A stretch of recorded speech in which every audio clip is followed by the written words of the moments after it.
That moment walking away from his house, the crumpled, damaged waver still in my fist. Something inside me snapped into focus. Not anger. No, this was colder, sharper. The kind of clarity that comes when you realize you're dealing with someone who enjoys saying no just to watch you jump through hoops. Well, game on. First call was to Mike, my old college buddy who runs the biggest paving operation in 3 counties. Need some steel plates. I told him, enough to build a temporary road to my backyard. Mike didn't even ask why. 20 years of friendship meant he heard the tone of my voice and just said, "They'll be there by noon." While waiting for the plates, I fired up my backhoe. There was a row of overgrown junipers along the property line I'd been meaning to remove anyway. The machine roared to life like some prehistoric beast waking up hungry. By the time Mike's crew arrived with those gleaming steel plates, I'd already cleared a 12-foot wide path straight to the tree. Now, picture this scene. My other neighbor, Jim, one of those salt-of-the-earth guys who will help you move a piano without being asked, sees what's happening and just grabs his work gloves. No discussion. Just starts directing Mike's crew on plate placement like some battlefield general. Meanwhile, the tree guys showed up right on schedule, took one look at our improvised access road, and just nodded like this was completely normal. The removal itself was something to behold. These arborists move with the precision of surgeons and the power of lumberjacks. The lead climber scaled that maple like Spider-Man, tying off sections that fell exactly where planned. The chipper screamed like a jet engine as it turned 90 years of growth into mulch in minutes. And that beautiful 4-foot thick center cut, we rolled aside like the treasure was enough solid maple to make a conference table that'll outlive my grandchildren. Through it all, I kept glancing over at his driveway. Empty, pristine, completely unused. Not a single tire mark on that precious gravel. The irony was almost poetic. He could have had the same perfect outcome with zero effort, but chose to make this difficult. And that choice was about to cost him dearly. Because while the tree crew packed up their gear and the steel plates got loaded back onto Mike's truck, I was already making plans for all that freshly cut wood. Plans that definitely didn't involve sharing with someone who couldn't be bothered to lift a finger when it mattered. The real satisfaction wasn't in solving the problem. It was in knowing he was about to realize exactly what his stubbornness had just cost him. Let me tell you about the value of that wood. We're talking premium silver maple, the kind that burns slow and hot, with that sweet, almost vanilla scent. 3 full cords worth, enough to heat a house all winter. At current market prices, easily $3,000 if I'd want to sell it. But money wasn't the point. This was about principle. Normally, I'm the first person to share. Hell, just last fall I'd given the same neighbor half a core of oak when he mentioned running low. Back then it was no big deal, just neighborly kindness. But that was before the driveway incident, before the smirk, before the casual way he'd watch me tear up my own yard rather than lift a finger to help. So when the last of the wood chips had been blown away and I was doing that final sweep of the yard, the sound of gravel crunching under boots made me look up. There he stood, hands in pockets, rocking back on his heels like we were about to have some pleasant chat about the weather. "So, you're going to give me some wood?" The sheer gall of it took my breath away. Not, "Hey, sorry about before." Not, "Need any help cleaning up?" Just straight to demanding his cut of something he'd done absolutely nothing to help create. I let the silence hang for a good 5 seconds before slowly pointing my rake at the bare patch of grass where the mountain of fresh-cut logs had been. The confusion on his face was almost comical. "Really?" he asked, like maybe I hadn't understood his very simple question. I met his eyes for the first time. "Really?" Then went back to raking like he'd ceased to exist. In that moment, I wish you could have seen his face. The dawning realization that every single piece of that valuable firewood was already loaded on my son's truck, headed to my barn this season. That the beautiful, straight-grain sections were earmarked for projects that would outlast us both. That his petty refusal had cost him not just firewood, but any future goodwill from the guy next door. The walk back to his house was the longest 30 yards I've ever witnessed. Shoulders slumped, stepped slow, like a kid who'd just been told the ice cream shop was closed. And me, I just kept raking with the biggest, most satisfied smile I'd worn in years. Because this wasn't just about wood. This was about consequences. about learning that when you burn bridges, you don't get to complain about being stuck on the wrong side of the river. Every scrape of that rake against the dirt might as well have been me writing his moral obituary. Here lies a man who could have had it all for free, but chose to be petty instead. And that, my friends, is a lesson that'll keep him warm for exactly as long as his remaining firewood lasts. Now we get to the really beautiful part, the slow burn of consequences. You see, revenge isn't just about the immediate satisfaction. It's about creating lasting reminders, little daily annoyances that keep the lesson fresh. Take that fence between our properties. For instance, for 15 years, we maintained a friendly little gate there, a shortcut we both use when borrowing tools or sharing garden supplies. Well, guess who suddenly decided that gate represents an unnecessary liability? The hinges creaked for the last time yesterday when I welded it shut with a satisfaction usually reserved for medieval blacksmiths. But why stop there? I've ordered 20 native wisteria vines that'll transform that fence into a living wall of purple blooms and twisting vines. In 2 years' time, it'll be an impenetrable botanical barrier, the perfect natural screen between my backyard oasis, complete with new fire pit and custom Adirondack chairs made from, you guessed it, that very same maple. And whatever sad little view he's got going on over there. Speaking of woodworking projects, that massive trunk section, my cabinet maker friend nearly cried when he saw the grain pattern. We're talking a dining table so stunning it'll be the centerpiece of my home for generations. Every holiday meal, every family gathering, it'll silently tell the story of petty victory. And those perfectly straight sections, they're being turned into baseball bats as we speak. Not for me. Oh no. These are Christmas gifts for my grandson's entire team. Because nothing says lasting legacy like a dozen kids smashing home runs with bats made from a tree that taught a valuable life lesson about not being a selfish jerk. As for my neighbor, last I heard, he's paying premium prices for mediocre firewood from some sketchy guy on Craigslist. The RV he was so worried about protecting, it's got a new dent from where he kicked it after our last conversation. And the best part? Every time it snows, he gets to shovel his own damn driveway instead of using the shortcut that doesn't exist anymore. All this because he couldn't spare 3 hours of empty driveway space. 3 hours that would have cost him nothing. 3 hours that would have actually benefited him in the long run. They say living well is the best revenge. I say living well while your neighbor watches from behind a wall of flowering vines, warming his hands over a store-bought fire log, is even better.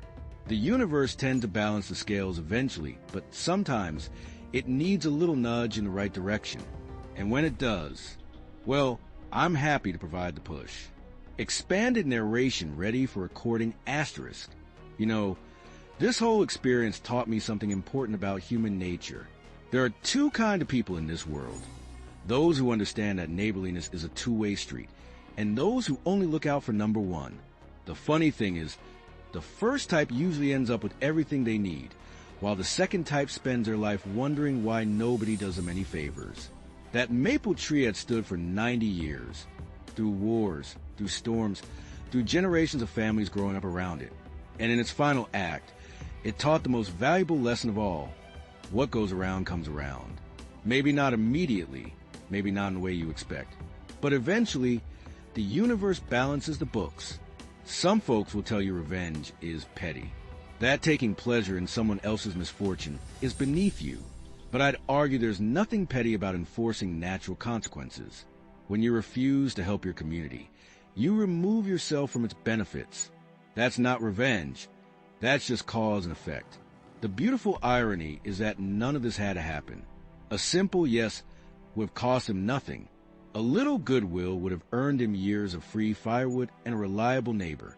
Instead, he's out thousands of dollars, staring at a fence that gets more impenetrable every day, while the scent of burning maplewood drifts over from my backyard fire pit every weekend. So the next time you're tempted to say no just because you can, ask yourself, is this momentary power trip worth the long-term cost? Because karma might be patient, but she's thorough. And sometimes she hands you the chainsaw and says, do what needs to be done. As for me, I'll be over here enjoying my new dining table, my baseball bats, and the warm glow of a fire that burns just a little brighter knowing justice was served. After all, the best revenge isn't about anger. It's about living so well that your happiness becomes their punishment. And brother, business is booming. Expanded narration ready for recording asterisk. If this story of perfectly served justice warmed your heart like a roaring maple with fire, do me a solid. Smash that like button so hard your neighbors hear it. I want to hear your best revenge stories in the comments.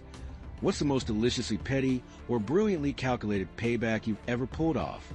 Was it the co-worker who stole your lunch and found their keyboard filled with glitter? The ex who wronged you and later saw you living your best life? Spill the tea. I read every single one.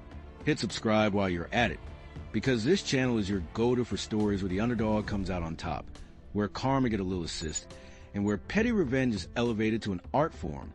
New tales of comeuppance drop every week, and you won't want to miss what's coming next.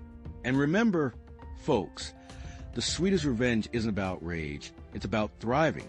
It's about that quiet, unshakable satisfaction when they realize their no cost them everything, while your yes to yourself built something better. So go out there, stack your firewood high, and let your happiness be their problem.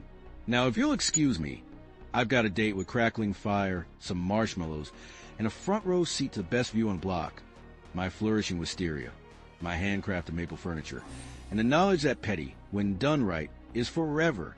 There's something deeply satisfying about watching karma do its work, especially when you get to be the one holding the shovel, while karma digs someone's grave.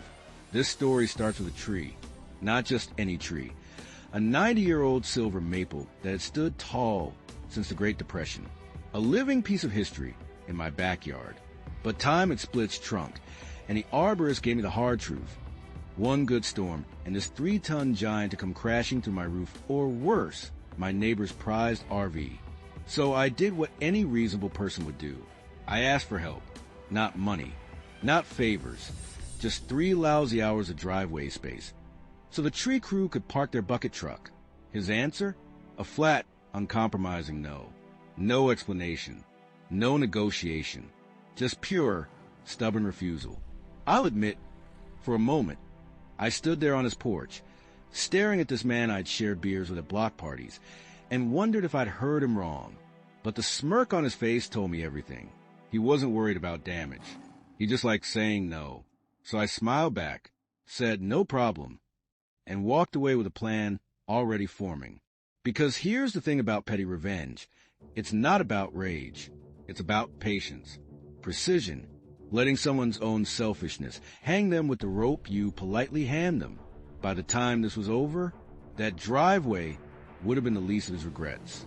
And the look on his face when he realized what he'd lost? Priceless. But I'm getting ahead of myself. Let's rewind to the moment I decided to stop asking nicely and start playing for keeps. You know that feeling when someone has the power to make your life easier, just a little bit, but they look you dead in the eye and choose not to? Maybe it was a co-worker who refused to cover one simple shift. A family member who could have lent you $20 but made a big show of saying no. Or in my case, a neighbor with acres of empty driveway space but wouldn't spare 3 lousy hours to prevent a disaster. That moment when you realize this isn't about logic. It's not about practicality. It's about power. About someone getting a little thrill from watching you scramble. Well, if you've ever been on the receiving end of that kind of petty power trip, buckle up, because what happened next was the kind of poetic justice that'll make you want to stand up and cheer. This isn't just a story about cutting down a tree.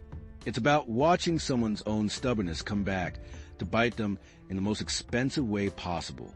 It's about the sweet, sweet satisfaction of watching karma arrive right on schedule, with perfect timing and absolutely no mercy.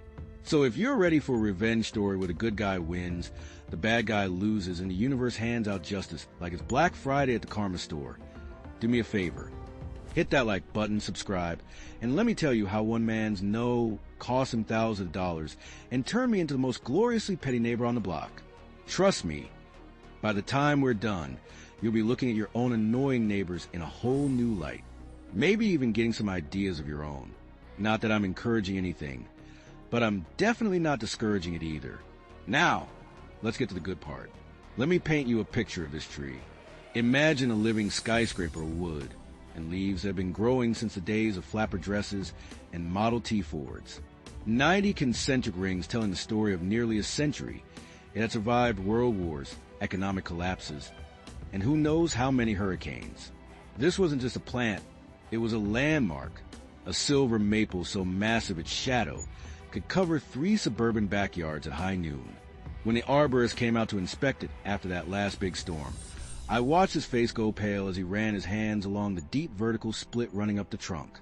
"This isn't just dangerous," he told me, knocking on wood like it was a hollow door. "This is a catastrophe waiting to happen."